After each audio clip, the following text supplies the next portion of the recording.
Hello students, तो कैसे आप सब? आप सबका स्वागत करता हूं मैं मेरे यूट्यूब चैनल कंसेप्शन लर्निंग में। तो बहुत दिन हो गए हमने कोई भी वीडियो अपलोड नहीं किया है चैनल पे, तो वापस से आपके एग्ज़ाम्स आ रहे हैं, इसलिए मैंने सोचा कि जल्दी से जल्दी नए वीडियोस अपलोड किया जाए। तो आज हम पढ़ने जा रहे हैं सेकेंड बुक का चैप्टर 3 जो है कि ड्रेनेज, जिसे आपने पहले भी पढ़ा है क्लास 10 में, लेकिन इसमें थोड़ा ज़्यादा डिटेल्स में दिया हुआ है, तो हम आपको अच्छे से समझाएंगे। इससे पहले अगर आप चैनल में नए हैं तो प्लीज़ चैनल को जल्दी से जल्दी सब्सक्राइब कर लीजिए, वीडियो को लाइक करना मत भूलिएगा। तो चलिए शुरू करते हैं।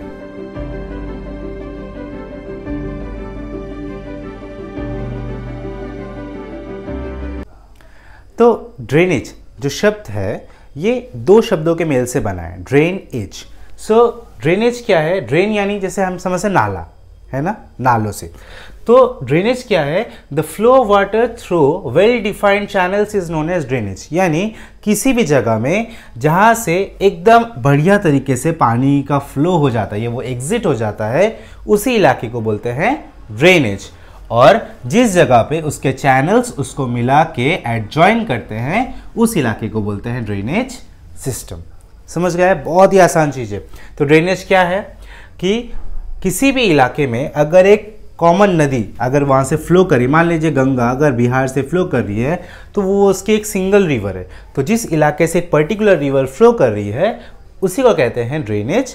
और उसके साथ जो उसके ट्रिब्यूटरीज या एडजॉइनिंग रिवर जो उसको मिला के बड़ा कर रहे हैं उस इलाके में, उसको कहते हैं ड्रेनेज सिस्टम। क्लियर है आप सबको? ओके। तो देखिए इस चैप्टर में आपको बहुत कुछ पढ़ने को मिलेगा कि अलग अलग रिवर, जैसे हिमालयन रिवर सिस्टम हो गया, पेनिनसुलर रिवर सिस्टम, कौन कौन सी नदियाँ लंबे कोर्स तय करती है, कौन सी शॉर्टर, हम सब पढ़ेंगे। तो देखिए हमारा जो नेक्स्ट टॉपिक है वो है इंपॉर्टेंट ड्रेनेज पैटर्न। तो ड्रेनेज पैटर्न यहाँ पर 3 प्रकार के होते हैं, ठीक है। सबसे पहला ड्रेनेज पैटर्न है, इसका नाम है डेंड्रेटिक। तो डेंड्रेटिक क्या है? दैट मीन ये पैटर्न जो है बहुत सारे अलग अलग रिवर्स के कॉम्बाइन होने से बनता है। तो डेंड्रेटिक पैटर्न में एक वर्ड है डेंड्रिक। तो डेंड्रिक का मतलब होता है यानी जो थ्रेड लाइक, यानी शाखाओं की तरह जो नदियां हैं। तो देखिए जैसे कि हमारे नॉर्दर्न प्लेन्स में, तो नॉर्दर्न प्लेन्स की नदियां, जैसे हम एक कॉमन ले लेते गंगा को, तो बिहार यूपी की तरफ देखेगा कि अगर आप इंडिया मैप देखें जो कि अभी आप स्क्रीन में देख रहे हैं, उस मैप में अगर देखें तो आपको ऐसे पैटर्न्स मिल जाएंगे देखने को, जिसमें एक मेन रिवर है और उसके साथ अलग अलग रिवर्स एक साथ मिलकर फ्लो कर रही है, जिससे कि ये छोटी सी नदी है, जो पतली नदी है, वो बाद में जाकर बहुत ही ज़्यादा बिग रिवर बन जा रही है।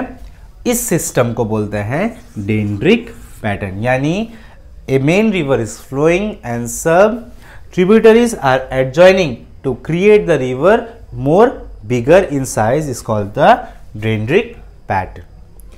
Next pattern is called the radical pattern. तो radical pattern क्या है? radical pattern क्या है? radical pattern आपको पेनिनसुलर रिवर में देखने को मिलेंगे। ओके तो radical pattern क्या है? थिंक एक नदी यहाँ से फ्लो हो रहा है और अचानक स्लोप के कारण वो यहाँ से फॉल हो जाती है, जैसे कि प्लेटू में होता है कि ये यहाँ पर ब्लॉक हो गया और यहाँ से ये फॉल हो गया, लाइक वाटरफॉल जैसे होते हैं ना, फॉर्म होते हैं, इसी को बोलते हैं रेडिकल पैटर्न। समझ में आ गया आपको? तो रेडिकल पैटर्न क्या है? यानी अचानक से नदी फ्लो होते होते एक स्लोप से अगर वो फॉल हो जाए, जैसे कि पेनिनसुलर रिवर, जैसे कि एग्जांपल देता हूं मैं आपको, अमरकंटक में अगर देखें, जो कि जहां से हमारी नर्मदा नदी फ्लो करती है, उस इलाके में अगर आप नर्मदा को देखें अमरकंटक हिल्स में, तो आपको ये देखने को मिलेगा। और लास्ट पैटर्न है, इसको बोलते हैं सेंट्रीपेटल पैटर्न। तो सेंट्रीपेटल पैटर्न क्या है? ये भी बहुत आसान चीज है। जब बहुत सारे अलग अलग जगहों से रिवर एक जगह आके एक गड्ढे में आके या एक डेप्थ में आके ज्वाइन हो जाए, उसको बोलते हैं सेंट्रीपिटल पैटर्न। यानी कि बहुत सारे रिवर्स क्या हो रहे हैं, एक गड्ढे में आके गिरे हैं, लाइक लेक्स में होता है ना, आपने देखा होगा बहुत सारे लेक्स में कि अलग अलग जगह से, जैसे अगर एक वर्ल्ड की लेक का नाम दिया जाए, जैसे कि ग्रेट लेक्स जो कि यूरोप में है, तो उसमें आसपास की बहुत सारी नदियां क्या करती हैं, उस एक गड्ढे में आके उसको फिल करती हैं, इसको बोलते हैं सेंट्रीपिटल पैटर्न। तो ये हमारा बेसिक चैप्टर का स्टार्टिंग है। आगे हम लोग क्या पढ़ेंगे कि इंडिया में जो रिवर सिस्टम है, यानी जो ड्रेनेज पैटर्न है, वो 2 प्रकार के होते हैं। ड्रेनेज के 2 पैटर्न हैं। पहला जो पैटर्न है, मान लीजिए कि ये जो हमारा वेस्टर्न साइड हो गया, यहाँ पे हमारा कौन सा है, अरेबियन सी, ठीक है, और हमारे ईस्टर्न साइड में जो है ये हमारा बे ऑफ बंगाल।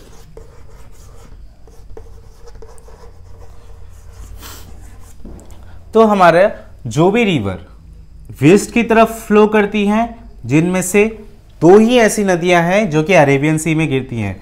अगर आपको पता है इसका जवाब तो प्लीज कमेंट बॉक्स में कमेंट जरूर करना। तो पहली नदी का नाम है नर्मदा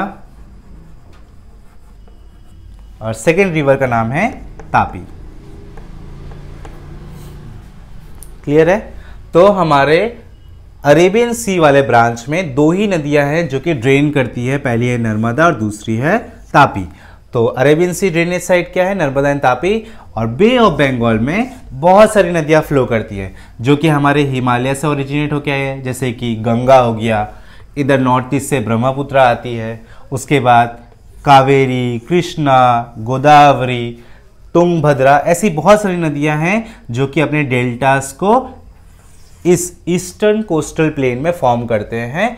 इसको कहते हैं हम हमारे दो ड्रेनेज पैटर्न्स या बेसिन्स, जो कि है अरेबियन सी वाला एक ब्रांच और एक है बे ऑफ बंगाल वाला ब्रांच। ओके, तो अभी हम लोग पढ़ने जा रहे हैं two river system of India.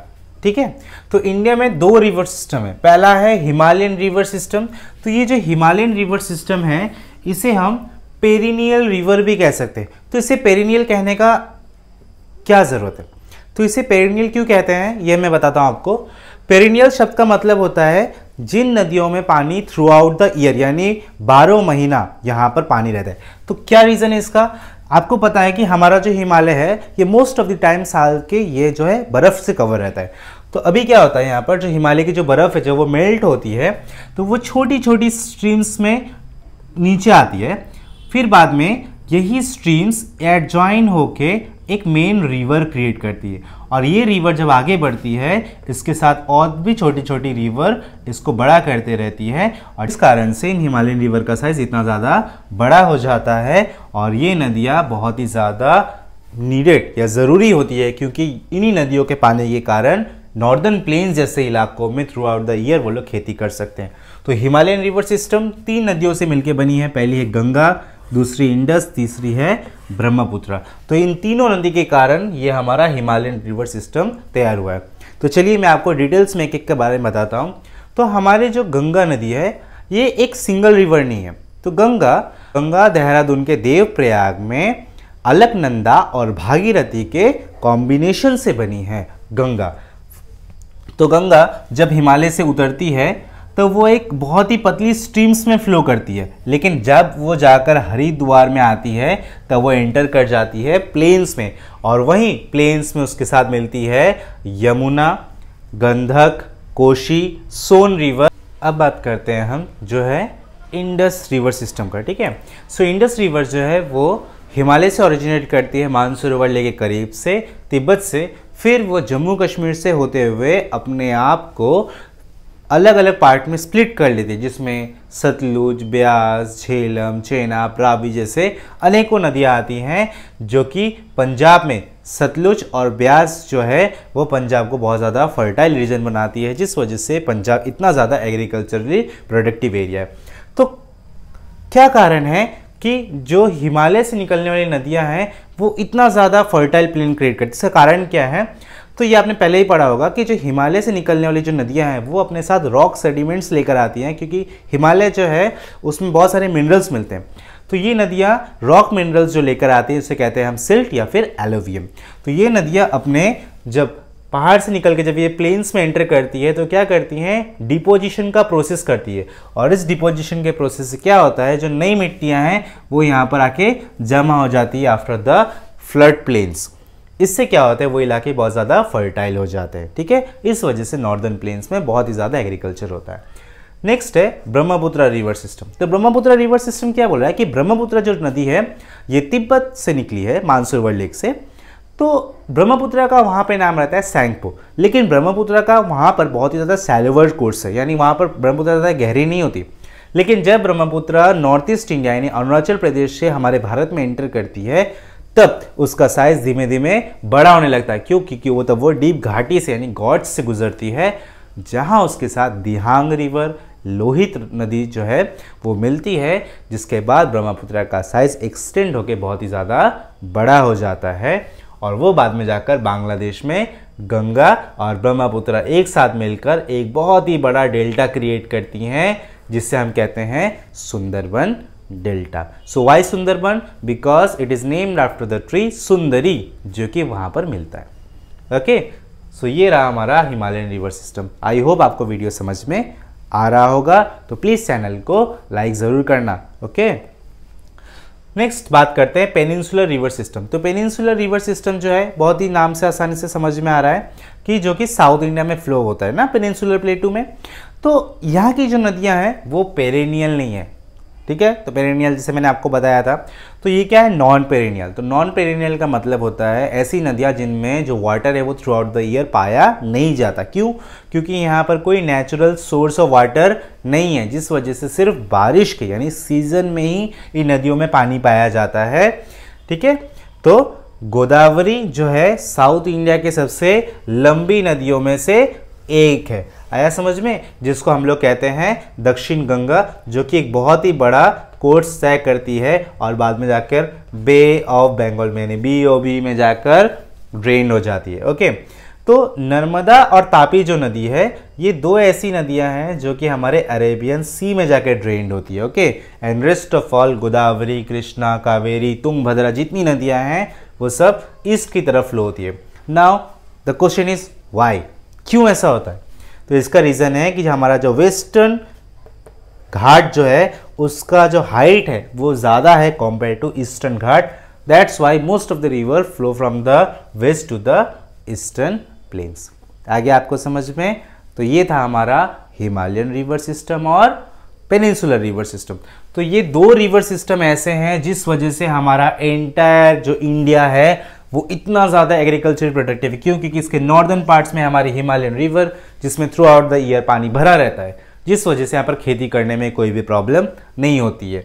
और पेनिनसुलर रिवर जो है ये अगर सीजनल है, लेकिन फिर भी इसमें बहुत ज़्यादा एडवांटेज मैं आपको वो बताता हूँ क्या, कि ये जो पेनिनसुलर रिवर है ये बहुत ही सुंदर वाटरफॉल्स क्रिएट करते हैं। क्यों? क्योंकि सीजन्स में पानी आता है, दैट मीन। और ये क्या है? ब्लॉक है, यानी ऐसे ब्लॉक में बहती है ना, यानी नदियाँ बहते बहते यहाँ से स्लोप से डाउनवर्ड आ जाती हैं, जिस वजह से बहुत ही सुंदर पिक्चर्सक्यूल लोकेशंस क्रिएट होते हैं, जैसे कि हमारा इंडिया का दूध सागर फॉल्स। ओके, तो अब हमारा जो चैप्टर है इसका जो एंडिंग करते हैं, तो हमारा सबसे बड़ा सवाल यह है कि जब इंडिया में इतनी ज़्यादा रिवर्स है तो क्यों इसे कंजर्व करने की ज़रूरत है? आप जानते हैं कि गंगा हमारी पवित्र नदियों में से एक है, जिसे हम बहुत ज़्यादा पूजते हैं, उनकी पूजा करते हैं, बहुत ज़्यादा मानते हैं उन्हें। साल में हर बार कुंभ मेला का आयोजन किया जाता है इलाहाबाद में, ठीक है। लेकिन नदियों को नदियों के जैसा ट्रीट करें तो ज़्यादा अच्छा होगा, देवता या देवियों की तरह। क्यों ऐसा मैं कह रहा हूँ? क्योंकि अगर नदियों को पूजा जा रहा है तो सिर्फ श्रद्धा रखने से ही हो जाता है। अगर हम उसमें कंटामिनेटेड वेस्ट यानी इंडस्ट्रियल वेस्ट डालेंगे उसमें, उसके बाद में जो गार्बेज है वो थ्रो करेंगे, तो यहाँ की पवित्रता के साथ साथ नदी का पानी भी पॉल्यूट हो रहा है, जो कि सिर्फ वाटर में रहने वाले एनिमल्स के लिए नहीं बल्कि हमारे लिए भी खराब है। इस वजह से सरकार ने बहुत सारे प्रोग्राम या स्कीम्स लॉन्च किए हैं, जिसमें से एक इम्पॉर्टेंट है गंगा एक्शन प्लान, तो जिसमें सभी को मिलजुल कर सहयोग करना चाहिए और नदियों को साफ सुथरा रखने में सहायता करनी चाहिए। आई होप सो आपको ये चैप्टर समझ में आ गया होगा। तो प्लीज़ वीडियो को लाइक करना and thanks for watching my channel conceptual learning.